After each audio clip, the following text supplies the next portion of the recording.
You've heard it before, breakfast is the most important meal of the day. But maybe you're not a wake up in the morning hungry kind of person.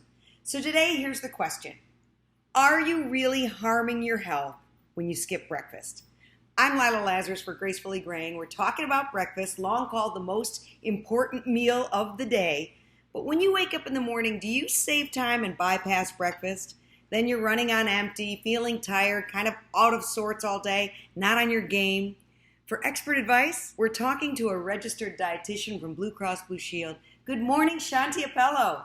Good morning. Thanks for having me. What are you having for breakfast today? Today, I'm having a little bowl of Greek yogurt with some blueberries and granola, little toast that has some veggies on it. We've got some kale with some dressing and hummus and tomatoes. What do you have? So my normal breakfast would be oatmeal, but today I'm trying to decide between Cheerios and sort of a granola raisin bran. And then I have raspberries and blueberries, and I have bananas, and I have protein powder. And I put that all on top. And then instead of milk, I use oat milk.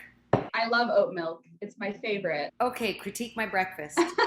So you're doing so many great things, which I see that you have some hearty carbohydrates in there. You mentioned the Cheerios. Hearty carbohydrates are going to have so many great nutrients because when we refine grains, like in white bread and things like that, we remove the outer bran layer. And that's packed with all these B vitamins that help create energy for us. It's also packed in all the fiber and the antioxidants. And so those are really important things to kind of power us through the day. And it also helps you get that long-lasting energy. There's so many studies that show kids who eat breakfast do better in school. They're more alert. They have better memory function. But what about older adults? Does it boost our brain power too? Yeah, well, I like to look at it as you're going on a road trip, you're filling your gas up. You probably want to fill it up if it's at only fourth of a tank. So it's kind of the same with breakfast. You could definitely function off that quarter tank, but you're going to feel much better and be able to perform so much better if you do have that. A lot of people's strategy is to skip breakfast to save some calories, right? But oftentimes what happens is that those calories are consumed later in the day. And oftentimes we overeat if we go hungry throughout the day. Does it matter if I go for the Cheerios or the granola raisin bran? The raisin bran, even though it's really high in fiber, it does tend to have quite a bit of sugar. Try not to have dessert for breakfast. All this sugar, all these refined carbohydrates, they get broken down immediately. I take a bite of food and these enzymes in my mouth start breaking down the food. They go straight to the bloodstream. That's not going to make us feel good. It just makes us feel sluggish after. It's more than just your brain though. Eating breakfast helps your heart, your digestion, your bones, right? I mean, studies show people who skip breakfast have higher cholesterol levels. Eating breakfast is a really great way to pack in those nutrients that your body does need.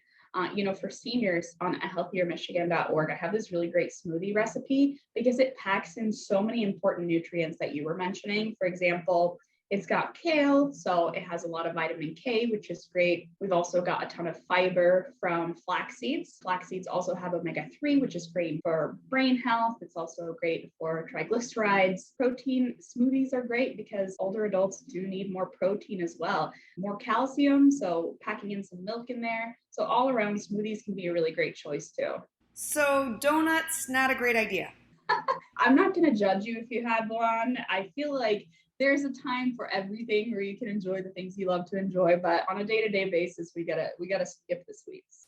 What about all this talk about intermittent fasting? For some people, it can be really beneficial, and it also creates a rule that you're not overeating at night like some people may. But for overall weight loss, if that's your goal with intermittent fasting, I definitely think there are way better ways to do so that aren't so restrictive because with intermittent fasting, you're not going to be able to go out and enjoy a late night dinner with friends. Parties can be really difficult. And, creating these really restrictive rules for yourself can be difficult. The term breakfast means breaking the fast. And at some point in our day, all of us do that, whether we're eating breakfast at 7 a.m. or eating breakfast at noon.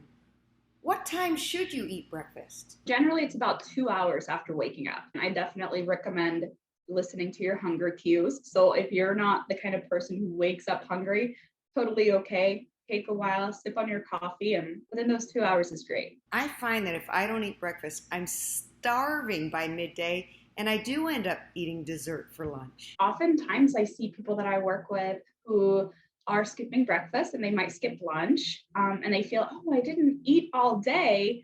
But then, dinner turns into a large dinner that oftentimes can be over 2,000 calories, What's the best breakfast for losing weight? including some kind of protein. And that's because protein is going to keep us fullest for the longest. So you're not going to find yourself wanting to snack before your next meal or overdo it, right? In my breakfast here, I got some Greek yogurt. The hummus has a little bit of protein as well. Protein smoothies are great. Even including milk, whether that's in your coffee or in a smoothie, is also a great choice. But making sure that protein is in there is going to make you just stay full. Is it okay to add my protein powder to my cereal? You definitely can. Yes. If you like the taste, you go for it. In our 40s, we start losing more muscle mass. And so it is important to include a little bit more protein than before.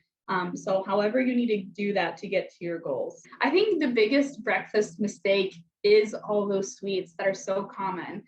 It's a huge cultural thing because whenever we think breakfast, we think pancakes, we think waffles, bacon, sausage. So there are a lot of unhealthy items that are full of saturated fat and sugar.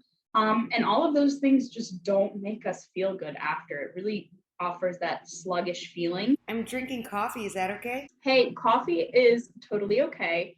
But with breakfast, we're waking up likely after 8 hours of not having any water.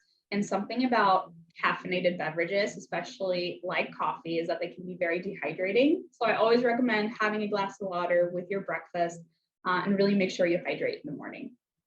I'm going to get a glass of water. What's the best advice for breakfast? Prepare something you enjoy, make something filling, but definitely try to aim for as many food groups as you can. I'm Lila Lazarus. Bottom line on breakfast, a meal in the morning could really boost your energy and make you feel fit. So it goes to the old saying, don't skip your breakfast, folks. Shanthi Appelo, thank you. Thank you. Bon appetit. Bon appetit. Check out Gracefully Greying on Facebook, Instagram, Twitter, LinkedIn, our YouTube channel, and our website, gracefullygreying.com.